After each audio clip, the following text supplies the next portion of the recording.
자, 오늘은 두아디라 교회로 가겠습니다. 이제 화면 보지 않고 7교회를 에서보드 사빌라 하지 말고 다 이름으로 이름 전체로 한번 해보도록 하겠습니다. 에베소부터 시작하겠습니다. 시작. 에베소, 서머나, 버가모, 두아디라, 사대, 빌라델피아, 라오디게아. 이제 하나하나씩 펼쳐가고 있는데, 오늘은 두아디라 교회 네 번째, 7개 교회 중에 정 가운데 배꼽 위치에 있는 교회입니다. 이제 오늘 본문이 좀 길죠? 오늘 본문은 좀 긴데 내용이 크게 5가지로 되어 있습니다.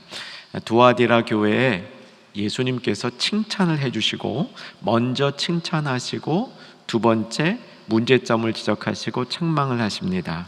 그리고 경고를 하시고, 경고하신 다음에 명령, 제안을 합니다. 여기 이제 중요한 부분이겠죠. 이제 모든 문제를 해결하는 명령, 제안한 다음에 상급에 관해서 얘기해 주십니다. 이렇게 이제 5가지 부분으로 나누어 있는 것들을 하나하나 살펴가도록 하겠습니다. 처음에 이제 칭찬을 하는데, 18절은 뭐 늘 7교회 다 하듯이 부활하신 예수님의 모습을 다양하게 설명해 주고 있는데, 이것은 나중에 한번 모아서 정리하도록 하겠습니다. 이제 19절 보면 칭찬을 하고 있는데, 이 칭찬이 굉장히 깊습니다. 보통 우리는 이제 전에 7교회에 대해서 말씀을 들으신 분들은 이렇게 들으셨을 거예요. 서머나 교회하고 빌라델피아 교회는 책망받을 것이 없어서 좋은 교회고, 나머지 교회들은 책망을 많이 받았는데 특별히 제일 많이 책망받은 교회가 어디냐? 두아디라하고 사대다. 이렇게 아마 들으신 기억들이 있을 것 같습니다. 그런데 잘 보면 두아디라 교회가 그렇게 엉터리가 아니었습니다. 꽤 괜찮은 모습이었는데, 예수님이 칭찬해 준 내용이 의미가 깊습니다. 19절 어떻게 칭찬했는지 같이 한번 읽겠습니다. 내가 네 사업과 사랑과 믿음과 섬김과 인내를 아노니 네 나중 행위가 처음 것보다 많도다. 이게 좋은 거지 않습니까? 여러분, 우리 신앙의 큰 문제가 뭐냐면요, 이 한때 괜찮았어요. 한때 뜨거웠습니다. 한때 많은 일을 했습니다. 그런데 그게 한때야. 이 지나갈수록 우리의 신앙이 점점 무르익어가고 점점 깊어져서, 내가 전에는 이렇게 엉터리였는데 지금 굉장히 좋아지고 있습니다. 지금은 그런 대로 덜 부끄럽습니다. 이런 평가를 해야 되는데, 내가 옛날에는 좋았는데 지금은 부끄럽습니다. 첫사랑 회복해야 됩니다. 늘 이 첫사랑 회복 단계에 있는 성도님들이 많다는 겁니다. 여러분, 이 두아디라 교회의 칭찬을 우리의 칭찬으로 옮겨오실 수 있기를 주 안에서 소망합니다. 여러분, 신앙생활을 더 할수록, 나이가 더 들어갈수록 은퇴했다고 손 놓지 마시고, 나에게 뭔가 이렇게 직분 있을 때만 일하는 게 아니고, 이 두아디라 교회처럼 나중 행위가, 나중 사역이 첫 사역보다 더 많아질 수 있는 신앙 갖추시기를 주 안에서 소망하며 축복합니다. 그러기 위해서 이 두아디라 교회가 어떤 장점이 있었기 때문에 처음 행위보다 나중 행위가 더 많아졌냐면, 내 사업과 사랑과 믿음과 섬김과 인내를 나누니, 요거 좀 복잡한 것 같지만 이거 외워두시면 좋을 것 같아요. 이게 이제 원래 이렇게 보실 수 있어요. 내 사업인데 무슨 이게 사업이겠어요? 사역이죠, 사역. 내 사역이 처음 것보다 나중 게 많아졌다. 이제 그러기 위해서 그 안에 4가지 요소가 있었습니다. 뭐가 있었냐면 사랑, 믿음, 섬김, 인내. 저 봐주시고요. 저를 봐주세요. 네, 자, 4가지 해보겠습니다. 하겠습니다. 시작. 사랑, 믿음, 섬김, 인내. 이게 이제 남아있는 게 좀 어려워요. 순간 입력은 잘 되고 있습니다. 사랑, 믿음, 섬김, 인내. 사랑, 믿음, 그러면 소망이 나와야 될 텐데 소망은 안 나왔습니다. 사랑, 믿음 있고 섬김, 인내 이렇게 되어 있는데요. 여러분, 이 인내라는 게 믿음, 사랑, 소망하고 다 관련이 있습니다. 특별히 믿음과 인내, 소망과 인내는 굉장히 깊게 관련이 있습니다. 어찌 보면 소망과 인내는 이렇게 붙어 다니는 거기 때문에 소망이 나올 때 인내를 보실 수 있어야 되고, 인내라는 말이 나올 때 소망을 보실 수 있어야 됩니다. 그래서 소망 빼고 인내만 들어오는 경우가 종종 있습니다. 잘 기억하시고 우리 한번 우리의 신앙을 점검할 때 소망과 인내가 같이 간다, 여러분 적용해 보시기 바랍니다. 그리고 오늘 이 저녁에 나에게 인내가 지금 있는가 생각해 보십시다. 인내는 신앙생활에 굉장히 중요한 요소입니다. 인내가 또 떠나간 그런 모습이라면 다시 인내를 되찾고, 인내가 있어야 열매가 맺어집니다. 믿음을 인내라고 표현할 수 있는 겁니다. 그래서 믿음과 소망, 인내와 굉장히 관련 있고요.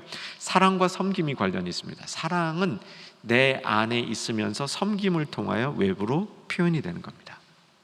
그래서 사랑, 믿음, 섬김, 인내, 요 네 가지 단어 좀 복잡하지만 잘 담아두시고요.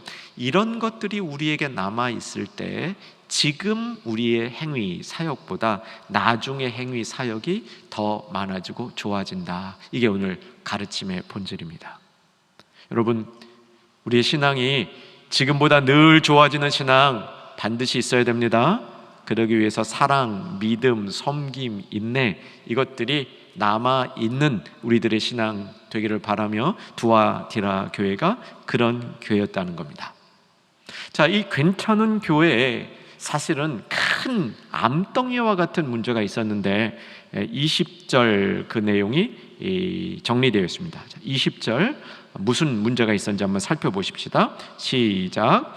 그러나 내게 책망할 일이 있노라. 자칭 선지자라 하는 여자 이세벨을 내가 용납함이니 그가 내 종들을 가르쳐 꾀어 행음하게 하고 우상의 제물을 먹게 하는도다. 자, 21절의 내용은 제가 말씀드릴 테니까 눈으로만 따라오세요.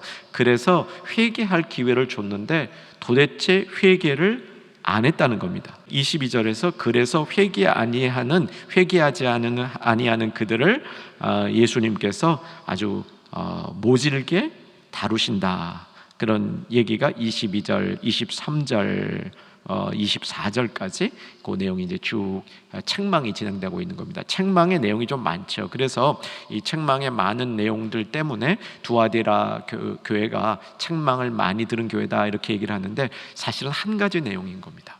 그리고 전체적으로 굉장히 좋은 모습이 그들 가운데 있었다, 이렇게 정리해 주면 좋겠습니다. 자, 이제 이 내용을 살펴보게 되면 이게 이제 이세벨이라는 거짓 선지자가 있었던 겁니다. 거짓 선지자가 있었는데 이세벨이 누군지 조금 이따가 다시 다루기로 하고요. 이제 이 이세벨이라는 거짓 선지자가 있었는데 있었다는 것보다 더 큰 문제가 이 잘못된 것을 용납했다는 겁니다. 그리고 잘못된 것이 지적되었을 때 회개하지 않았다는 겁니다. 이 3단계 문제가 있는 거예요. 악이 존재했고 그것을 사람들이 용납을 했고 잘못된 것이 드러났는데 회개하지 않았다는 겁니다. 이세벨이 뭔지를 정리합니다. 여러분, 이세벨은 문자 그대로 구약 성경 아합 시절에 있었던 이 왕의 부인이죠. 황후입니다. 이 황후가 원래 그 바알을 섬기는 제사장의 딸이었죠. 이방 여인이었습니다. 그 이방 여인이 아합하고 결혼하면서 자기의 이방신을 가지고 들어와서 남편을 완전히 미혹하고 뿐만 아니라 이스라엘 전체를 이방 바알 섬기는 신앙으로 바꿔놓을 만큼 막대한 영향력을 과시를 했던 거죠. 그게 이세벨입니다. 근데 이제 이세벨이 다시 태어난 게 아니고, 이세벨이 환생한 게 아니고, 이세벨이 이스라엘 전체를 막 미혹시키던 것 같은 그러한 문제 덩어리를 두아디라 교회에 일으키는 인물이 있었는데 그 인물이 활동하도록 많은 사람들이 용납했다는 겁니다. 여러분, 저와 여러분의 잘못은 사실 우리가 무슨 이상한 거짓 선지자가 되겠습니까? 우리가 무슨 이세벨이 되겠습니까? 저는 이세벨이 될 아무런 이유가 없다고 생각합니다. 왜냐하면 저는 한시지 이시가 아니거든요. 그런데 우리가 이세벨이 되지 않는데 우리의 문제는 뭐냐면 용납하는 겁니다. 특별히 뭘 용납하냐? 행음과 우상의 제물을 먹는 것이라고 되어 있죠. 이건 지난 시간 버가모 때 다룬 겁니다. 그러니까 이게 7교회의 공통적인 현상이에요. 행음하고 우상의 제물 먹는 것, 이거 두 가지는 상징적으로 보아야 되는 겁니다. 이게 그러니까 세속화, 악 혹은 잘못된 이런 내용들이 믿는 사람들을 막 미혹시키면서 믿는 사람들이 그것에 그냥 마음을 두고 그쪽으로 끌려가도록 하는 유혹적인 내용들을 상징적으로 행음 혹은 우상의 제물을 먹는 문제, 이렇게 정리했죠. 지난번 이제 버가모 때 좀 길게 다뤘는데 아마 이제 내용을 요약해 보면, 이 일에 참여하지 않으면 사회적으로 이 사회생활을 하는데 굉장히 지장이 있는 그런 그 요소들, 이것을 행음 혹은 이제 우상의 제물을 먹는 거. 아마 요즘 많이 우리나라 사회도 나아졌는데요. 이게 옛날에는 일단 입사하고 이런 이제 직장 생활을 하면 회식이라는 게 있었잖아요. 그 회식 가면 참 같이 간 사람들하고 이 술 한잔 하지 않기가 참 힘들었다고 그래요. 왜냐하면 이제 분위기 깨트리는 것 같고, 거기 가서 뭐 무슨 어우러지지 못하는 사람 같고, 또 안 가면 안 가는 대로 이 팀워크를 해치는 사람 되니까 참 어려웠죠. 아마 지금도 그런 자리에 있는 분들 쉽지 않을 겁니다. 내가 여기에 안 가자니 문제가 있고 가자니 문제가 있고, 이제 이게 그 당시의 모습인 거죠. 지난번에는 이제 버가모 판으로 얘기해 줬는데, 오늘은 이제 두아디라 판으로 얘기하면 이제 두아디라 이 교회의 배경이 좀 설명이 됩니다. 두아디라라는 도시는 버가모만큼 정치적으로 큰 도시는 아니었습니다. 버가모는 그 지역의 수도였어요. 그 지역의 수도, 버가모 왕국도 있었습니다. 그 지역의 수도였고, 그래서 독일 사람들이 거기를 발굴했고, 그래서 지난주 이제 독일 가면 그 박물관에 있다 말씀드렸죠. 근데 두아디라는 경제적인 요지였습니다. 정치적인 요지가 아니라 경제적 요지였습니다. 그래서 이제 문헌에 보면 두아디라에는 조합 같은 게, 이제 길드라고 그러는데 조합, 아마 이제 상인들의 모임 같은 걸 거예요. 그래서 이제 자기가 거기에 소속되지 아니하면 사실은 사업하기가 힘든, 예를 들면 무역하는 사람들은 무역하는 사람의 조합이 있고요, 금융하는 사람들은 금융하는 사람의 조합이 있고요, 제조를 해도 제조 물품에 따라 그것을 하는 사람의 조합이 있었던 겁니다. 예술 활동을 하더라도 그 예술 활동을 하는 조합이 있었던 겁니다. 조합의 일원이 되지 아니하면 정말 사업을 하기가 굉장히 어려운 상황이었다. 이게 두아디라 교회의 경제적인 상황입니다. 자, 이제 퀴즈 하나 하겠습니다. 이제 또 제가 믿고 있는 예루살렘 찬양대원들 답을 좀 해주시고요. 아니면 우리 찬양팀, 사도행전에 보면 두아디라 출신의 인물 하나가 나타납니다. 누구일까요? 사도행전 16장 빌립보 교회랑 상관이 있습니다. 누구일까요? 루디아죠. 사도행전 16장 14절에 보면 두아디라 출신 자주장사 루디아, 이런 말이 나와요. 그러니까 사도 바울이 빌립보에 갔을 때 빌립보에서 바울을 맞이해 주던 빌립보의 여장부, 빌립보에서 꽤 괜찮았던, 그래서 밑에 많은 가솔들을 건드리고 있었던 이 제법 잘 나가는 여사장님 같이 보이는 루디아가 있는데, 이 루디아가 어디 출신이라고요? 두아디라 출신이에요. 확인하지 않고 가겠습니다. 사도행전 16장 14절, 루디아 다 아니까. 근데 이 루디아가 두아디라 출신이라는 게 뭐냐면, 두아디라에 이렇게 사업이 막 흥행하면서 두아디라에 살지만 흩어져서 이곳저곳하고 무역업을 하는 사람들이 많이 있었다, 이런 이제 근거가 되는 거죠. 그래서 이제 두아디라, 이 성경의 계시록에 나오는 두아디라는 사도행전과 관련이 있고, 이제 역사학자들이 그 두 가지 배경을 이렇게 잘 연결해서 공부하기도 합니다. 자, 이러다 보니까 두아디라에 있는 성도들이 경제적인 활동을 하기 위해서 경제적인 활동을 열심히 하려니까 사회 구조 안에 빠져들 수밖에 없었던 겁니다. 이세벨 일은 뭐냐면 그 사회 구조와 가치를 지배하고 있는 세속 문화, 예수님의 가르침과 반대적인 것을 가르치는 세속 가치, 이렇게 볼 수 있는 겁니다. 그런 구조 안에 살다 보니까 그 구조 안에서 어쩔 수 없이 그러니까 이런 거예요. 자기가 속한 조합이 있잖아요. 조합이 섬기는 신이 따로 있어요. 그 신을 섬기는 의식에 참여해야 되는 겁니다. 의식에 참여하고 파티에 참여해야 됩니다. 파티에 참여하다 보니까 거기에 온갖 문란한 일이 따라오고 행음의 기회가 거기서 생기는 거예요. 이런 현상이었어요. 그걸 나는 안 가, 못해, 안 해, 이렇게 한다는 것은 자칫하다가는 사회에서 왕따 당할 수 있는 그런 이 위기에 처할 수 있었기 때문에 두아디라에 있는 성도들이 거기에 참여하기 시작했고, 그것이 문제가 있다고 지적을 했는데 그 지적 받고도 용납을 하고, 용납을 할 뿐만 아니라 회개하라는 회개의 촉구를 받고도 회개하지 않았다. 이게 두아디라에 있었던 일부 사람들의 문제였는데, 이게 아주 똘똘 뭉쳐 있었습니다. 그래서 점점 이 돌이키기가 어려운 세력으로 발전한 것이죠. 사랑하는 여러분, 우리 하나 좀 정리하십시다. 이게요, 나쁜 게 용납하는 사람이 없으면 공동체 안으로 못 들어옵니다. 동의하시죠? 나쁜 게 공동체 안으로 들어오려면 용납하는 사람들이 있기 때문에 들어오는 겁니다. 그 용납하는 사람들이 잘못됐다는 걸 알고 빨리 회개하면 못 들어옵니다. 그런데 잘못됐다는 걸 알고도 계속 용납하는 겁니다. 그렇게 되면 들어와서 뿌리를 내리고 자리를 잡아서 결국은 나쁜 게 좋은 것을 전복시키는 그런 자리까지 가는 거죠. 두아디라의 교회의 위기는 이런 모습이었습니다.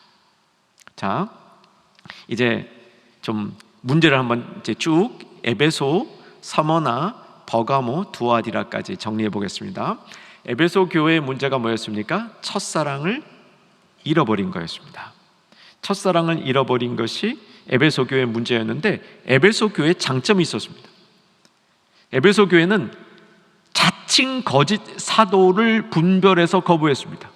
그걸 니골라당을 분별해서 거부했다, 이렇게 얘기하고 있습니다.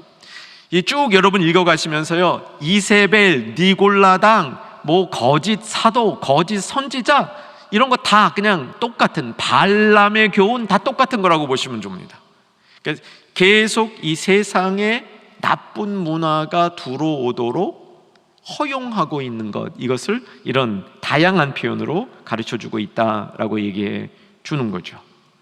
그래서 이제 그것에 대해서 두아디라 교회는, 에베소 교회는 그것을 이제 물리칠 수 있었고, 서머나 교회는 아예 그게 들어오지도 못했고, 버가모 교회는 들어왔는데 회개하려니까 회개한 것 같아요. 두아디라 교회는 회개하려는데 회개도 안 한 상태의 모습이라는 겁니다. 여러분, 혹시 용납하는 것을 넘어서서 내가 회개해야 되는 줄 알면서도 회개 안 하는 것들이 있다면 내 마음이 조금 굳어진 겁니다. 오늘 성령께서 굳어진 마음을 녹여주는 역사가 이 자리에도 임하기를 주 안에서 소망하며 축원합니다.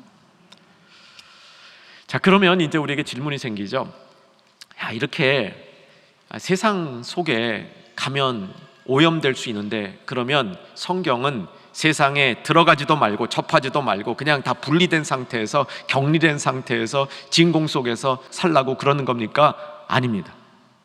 성경은 성도들이 더 영적으로 깨지고 더 큰 거룩함을 가지고 세상 속으로 들어가서 세상에 물들지 아니하고 세상을 바꾸라고 얘기해 주고 있는 겁니다. 여러분, 오늘은 또 한번 우리가 이런 모습으로 세상 속에 살고, 세상의 중심으로 살고, 세상 가운데 거하면서 물드는 게 아니라 물들이는 성도가 되겠다. 그러기 위해서 내 안에 주님의 탁월한 거룩함이 다시 회복되고 임하기를 소망하고, 그렇게 경험되어지고 발전하는 우리 될 수 있기를 바랍니다. 자, 이것을 위해서 꼭 알아둬야 될 구절이 로마서 12장 2절입니다. 같이 성경을 펴야 됩니다. 로마서 12장 2절. 로마서 12장 2절. 이 구절은 어쩌면 이 시대를 살아가는 우리들에게 가장 중요한 구절이라고 말할 수 있습니다. 이 시대를 살아가는 삶의 현장에서 우리가 바르게 살려고 노력을 한다면 이 구절은 꼭 붙들고 있어야 됩니다. 자, 12장 2절 같이 한번 읽겠습니다. 너희는 이 세대를 본받지 말고 오직 마음을 새롭게 함으로 변화를 받아 하나님의 선하시고 기뻐하시고 온전하신 뜻이 무엇인지를 분별하도록 하라. 자, 이 말씀은 제가 다시 잘 풀어드릴게요. 이 말씀의 요지는 세대를 본받지 말고 세대를 새롭게 하라는 겁니다. 세대가 나를 변화시키게, 나를 변질시키도록 하지 말고 내가 이 세상을 변형시킬 수 있도록 노력하라, 그런 얘기입니다. 근데 그렇게 하려면 결정적인 방법이 있는데 뭐냐면 마음을 새롭게 해야 되는 겁니다. 마음을 새롭게 함으로 변화시키라는 겁니다. 마음을 새롭게 함으로 내 안에 살짝 변화가 일어나는 수준으로 만족하는 게 아니고 마음을 새롭게 함으로 내가 세상을 변화시키는 그 힘까지 얻어라. 요거예요. 여기 번역이 조금 그래서 아쉬워요. 세상에 동화되지 말고 세상을 변화시키라는 겁니다. 그러기 위해서 내 마음이 잘 변화되어야 된다는 겁니다. 지난주 주일 말씀 새 언약, 우리의 생각과 마음을 붙들고 지배하는 그 새 언약, 거기랑 관련이 있는 겁니다. 자, 그래서 우리가 마음을 새롭게 함으로 이제 세상을 변화시킬 때 그 목적이 있어요. 그 목적이 하나님의 선하고 기뻐하시고 온전한 뜻이 무엇인지를 분별하게 되는 겁니다. 이렇게 되어야 우리가 세상 속에 물들지 아니하고 세상 가운데서 주님의 뜻을 이루면서 살 수 있다고 교훈해 주는 겁니다. 여러분, 이 말씀을 잘 담아 두실 수 있기를 소망합니다. 자, 그다음에 경고로 가겠습니다. 이제 경고로 가면 23절 보겠습니다. 23절. 자, 23절 같이 읽겠습니다. 또 내가 사망으로 그의 자녀를 죽이리니 모든 교회가 나는 하나님의 뜻과 마음을 살피는 자인 줄 알지라. 내가 너희 각 사람의 행위대로 갚아주리라. 이제 이 경고를 하면서 예수님이 어떤 분인지를 23절에서 설명합니다. 모든 교회가 나는 사람의 뜻과 마음을 살피는 자인 줄 알리라. 여러분, 우리 안에 이제 여러 가지 이 세상 것들이 들어옵니다. 이제 때로는 거부를 하죠. 많은 부분 우리가 거부를 합니다. 분별도 합니다. 그런데 어떤 때 이제 그게 용납이 싹 되는 거예요. 용납이 싹 되면서 그게 이제 안으로 침투하기 시작하는 거죠. 그 침투하다가 잘못된 것을 깨달으면 회개를 해야 됩니다. 근데 어느 때는 잘못된 게 깨달아지는데 회개도 안 해. 그럼 이제 점점 빠져드는 겁니다. 여러분, 이 과정을 잘 기억해 두시고요. 그렇기 때문에 이런 과정을 겪어가면서 우리가 꼭 경고를 받아야 될 게 뭐냐면, 우리 주님은 뜻과 모든 교회가 나는 사람의 뜻과 마음을 어떻게 하는 자? 살피는 자. 뜻과 마음을 살피는 자인 줄을 알게 하여야 된다는 겁니다. 여러분, 우리 주님께서 우리의 뜻과 마음을 세밀하게 살피는 분이신 것을 깨달으시기 바랍니다.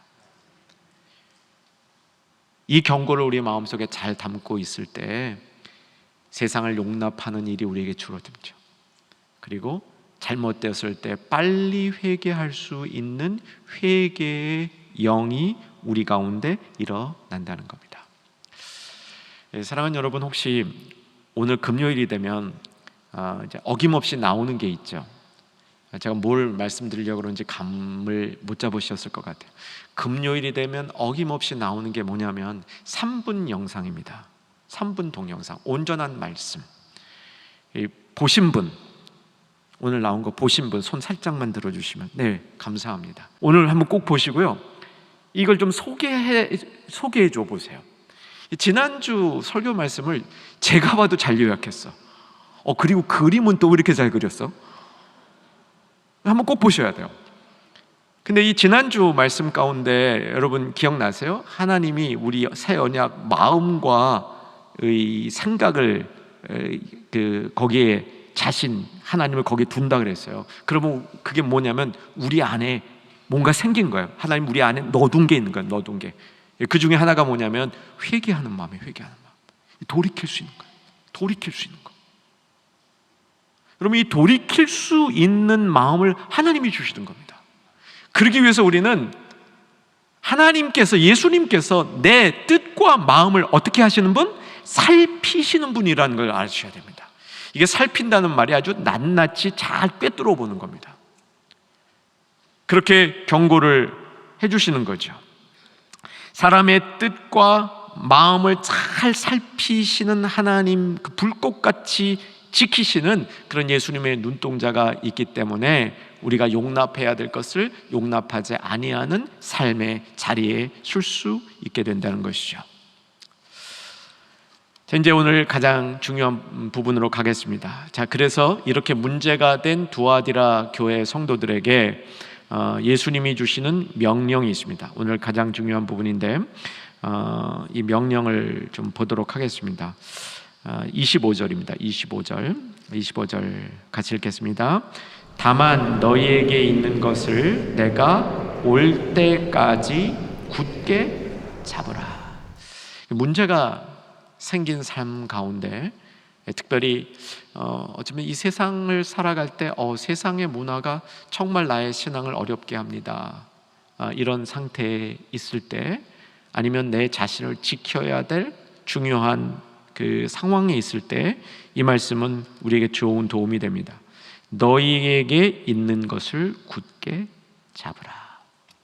여러분, 신앙은 꼭 붙들고 있는 게 있어야 신앙생활을 잘 할 수 있습니다. 무엇을 굳게 잡으시겠습니까? 여기 지금 내게 있는 것을 굳게 잡으라 라고 얘기합니다. 없는 것을 찾아가라고 얘기하지 않습니다. 우리는 어려운 일이 생기면요, 없는 것을 찾아가려는 노력을 시도하곤 합니다. 그런데 성경이 주는 지혜 가운데 한 가지가 뭐냐면, 없는 것을 막 찾아가는 노력보다 내 안에 이미 있는 것을 굳게 붙듦으로 어려운 상황을 이기고 세상의 유혹을 이길 수 있는 그런 삶의 자리에 설 수 있다고 얘기하는 겁니다. 한번 따라 하십시다. 내게 있는 것을 굳게 붙잡자. 지난주 말씀처럼, 조금 전에 설명드린 지난주 말씀의 요약처럼 이미 우리 안에 두신 것들이 있습니다. 그것을 잘 붙잡고 있으라는 겁니다. 여러분, 우리 안에 주셔서 붙들고 살아야 될 것이 무엇일까요? 어떤 것이 떠오릅니까? 이 지적으로, 감정적으로, 의지적으로 우리가 붙들어야 될 것이 각각 하나씩 대표적인 게 있는데, 첫째는 언약을 붙들어야 됩니다. 둘째는 주님의 손을 붙들어야 됩니다. 세 번째는 사명을 붙들어야 됩니다. 여러분, 언약을 단단히 붙드시는 성도 되시기를 주 안에서 소망합니다. 언약을 붙드는 것은 하나님의 참된 존재와 성품을 아는 것입니다. 언약을 붙드는 것은 하나님의 통치 아래에 있는 겁니다. 우리가 언약을 붙든다는 것은 순결한 순종을 시행하는 겁니다. 언약을 붙드는 것은 사실은 근본적으로 하나님과의 관계를 깨뜨리지 않는 겁니다. 그리고 하나님을 아는 지식 가운데 쓰는 겁니다. 이것을 다양하게 표현해 본 것이죠. 사단이 우리를 유혹할 때, 세상이 우리를 유혹할 때 제일 먼저 하는 일이 뭔지 아세요? 하나님과의 관계를 살짝 멀게 하는 겁니다. 하나님과의 관계가 우리가 든든하게 맺어져 있을 때 세상의 것은 우리 안에 들어와서 우리를 미혹시킬 수 있는 자리가 없습니다. 근데 하나님과의 관계가 살짝 멀어지면요, 이게 들어와서 우리를 헤집을 수 있는 여력이 참 많아지는 겁니다. 그래서 언약을 단단히 붙들어야 됩니다. 여러분, 우리 마음속에 잘 기억하십시다. 언약을 꼭 붙들고 있는 성도 되겠다는 결심 다시 한번 있기를 바랍니다. 언약을 붙들 때 우리는 하나님과의 관계가 아주 충실해지는 거죠. 그리고 하나님을 아는 지식이 우리 안에 분명히 서 있게 되는 것입니다. 두 번째, 하나님의 손을 붙들어야 됩니다. 이건 좀 감정적으로 내가 붙들 때 하나님의 손을 좀 꽉 붙들고 살았으면 좋겠다. 하나님이 내 손을 붙잡아 주시는 그런 이제 그 마음의 감동도 있으시기를 바랍니다. 시편 37편 24절, 시편 37편 24절을 보면 들어보셔요. 그는 넘어지나 아주 엎드러지지 아니함은 여호와께서 그의 손으로 붙드심이라. 여호와의 손이 우리의 손을 붙잡아 준다는 겁니다.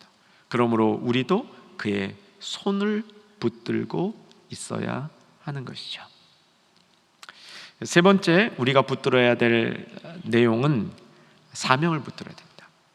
사명을 붙들고 사는 사람들은 혼동되지 않습니다. 특별히 힘든 자리에 있을 때 우리는 사명을 더욱더 붙들고 서야 합니다. 사명을 붙들지 아니할 때 우리가 무엇을 해야 되는지, 어떻게 해야 되는지 지속적으로 흔들리고 거기서 방황하는 일이 발생하게 된다는 겁니다. 사명은 성도를 붙들어줄 뿐만 아니라 성도를 마땅히 가야 될 장소로 이끌어주는 역할을 감당합니다. 사랑하는 여러분, 다시 한번 사명 붙들고 서겠다는 결심 있으시기를 바랍니다. 여러분, 이번에 미얀마 가시고 몽골 1팀 여러분 사명 선교 나가실 때 사명인 줄로 아시기 바랍니다. 사명을 붙들고 있으면 따라오는 축복이 있어요. 이 축복이 뭐냐면, 사명을 붙들고 있을 때 은사가 살아납니다. 사명을 가지고 일할 때 자기 속에 있는 은사가 계속적으로 그 은사가 무엇인지 발견될 뿐만 아니라 은사가 활용이 돼요. 여러분, 은사는 어떤 한 사람에게 하나님이 다 이렇게 몰빵으로 주시지 않습니다. 어떤 이렇게 세상적으로 보면 특별히 은사가 많은 사람들이 있어 보여요. 그런데 성경적으로 말하는 은사는 뭐냐면, 하나님의 일을 감당하기 위해서 나누어 준 하나의 조각 같은 게 은사예요. 그 은사들이 서로 맞추어질 때 그 팀은 살아납니다. 이 선교팀들 특별히 그렇습니다. 여러 명이 같이 갈 때 여러 명들에게 주신 은사가 다 다르게 있습니다. 근데 자기의 은사가 팀워크 안에서 맞추어질 때, 꿰어 맞춰져서 퍼즐처럼 끼워 맞을 때 그 팀의 역동력과 생명력이 살아납니다. 교회도 마찬가지입니다. 교회 안에 하나님이 정말 다양한 은사를 주셨어요. 어떤 분이 그러셔요. 저는 은사가 아무것도 없는 것 같습니다. 그럼 제 생각엔 그래요. 은사가 아무것도 없는 것 같은 게 은사야. 왜냐하면 은사가 많은 사람들이 또 있거든요. 근데 그 많은 은사가 있는 사람들의 다소 까탈스러움을 맞춰주기 위해서 은사가 없는 것 같은 사람의 무덤덤함이 필요합니다. 그래야 이게 맞춰지는 거예요. 근데 여러분, 은사가 맞춰지려면 사명이 있어야 돼요. 사명을 갖고 일하는 사람들에게는 그 은사가 이렇게 맞춰지는 역사가 일어나고요, 은사가 드러나는 역사가 일어납니다. 그래서 여러분, 사명을 꼭 붙들고 살아야 됩니다. 특별히 주님의 사역을 하는 동안에는 사명을 붙들고 해야 돼요. 그래야 은사가 조합을 이루게 되는 겁니다. 세 가지 붙들고 말씀드렸습니다. 언약을 붙들고, 하나님과의 관계, 하나님을 아는 지식, 언약을 붙들고, 두 번째, 그 손을 붙들고, 이건 내 마음이 약해질 때, 감정적으로 약해질 것 같을 때 그 손을 내가 꽉 잡고, 그리고 사명을 붙들고 서실 수 있는 저와 여러분 될 수 있기를 바랍니다. 자, 어디엔가 우리가 문제가 생겼다 했을 때, 내가 다시 무엇인가를 시작한다고 했을 때 오늘 주시는 교훈이 있습니다. 무슨 교훈이냐면, 내게 있는 것을 굳게 잡으라. 없는 것 찾아가지 말고 있는 것을 굳게 잡으라 라고 얘기하는 겁니다. 에베소 교회에게 무슨 교훈을 주셨냐면, 어디서 떨어졌는지 정신 차리고 봐라 그랬습니다. 이것도 좋은 방법이죠. 서머나 교회 성도들에게 무슨 교훈을 주셨냐면 죽도록 충성하라 그랬습니다. 버가모 교회는 뭔지 아세요? 회개하라였어요. 두아디라 교회는 내게 있는 것을 굳게 잡으라. 대충 잡으면 안 됩니다. 굳게 잡으라요. 굳게 잡는다는 말은 무엇이냐면 여러 가지 흔드는 요소들이 있을 때에도 흔들지 아니하고 굳게 잡으라, 그런 내용입니다. 이제 빨리 정돈하겠습니다. 두아디라 교회의 성도들에게 굳게 있는 것을 잡았을 때 준 축복, 상급이 뭐냐면 권세, 두 번째 새벽별, 이렇게 주셨습니다. 권세도 주시고 새벽별도 주셨다. 모닝 스타죠. 새벽별, 별입니다. 별, 반짝이는 별, 스타입니다. 스타. 여러분 스타 되시길 바랍니다. 저는 아닌데요, 스타과가 아닌데요, 주신다 그랬습니다. 예, 물론 예수님이에요. 예수님인데 예수님과 함께 빛나는 성도들의 반짝임도 그게 이 주시는 선물이라는 겁니다. 여러분 뭐 세상적으로 이렇게 탁월한 무슨 인물이 되는 스타 그것도 주시지만 제가 소망하는 게 있습니다. 오늘 예배드리고 말씀 듣고 말씀 사모한 모든 중요한 가족들, 하나님의 백성들, 눈이 반짝반짝 빛나는 스타가 됐으면 좋겠습니다. 주님을 보는 기쁨의 눈, 사명의 눈들이 반짝반짝 빛나는 스타들이 되었으면 주 안에서 되기를 소망합니다. 자, 다 같이 찬송하시고